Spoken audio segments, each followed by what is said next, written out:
আমি তোমাকে ক্ষমা করলে আমার ছেলে কিন্তু তোমাকে ক্ষমা করবে না। আমার ছেলে যদি একবার জানতে পারে তুমি ওর বাবা, তাহলে কিন্তু ও তোমাকে মেরে ফেলবে। মা, ওই তোমার ছেলে চলে এসেছে। মা, এই পিস্তলটা সেদিন কাজে লাগবে যেদিন আমি আমার বাবাকে চিনতে পারবো। ইনি কে? ইনি ইনি ইনি তোর একটা আঙ্কেল।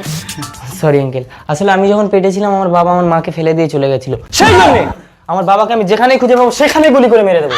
মা, আমি আজ রাতে খাবো না, শুয়ে পড়ছি।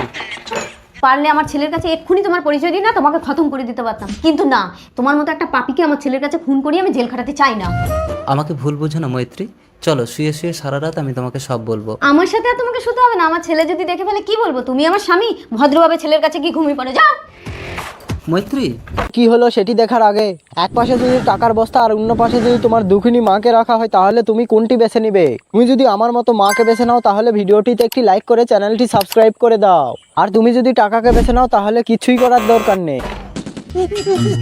এই জন্য মায়ের সাথে তোমার বিচ্ছেদ হয়েছিল, তুমি তোমার বউকে পাঠাতে পারলে না। আরে আমি কি এমনি চলে গেছিলাম? তোর মা আমাকে একদম ভালোই বাসতো না। ভালো কেউ কাউকে বাসে না, ভালোবাসা আদায় করে নিতে হয়। যাও, দরজা ভেঙে মায়ের ঘরে ঢুকে যাও। ভেঙে ঢুকে যাবো?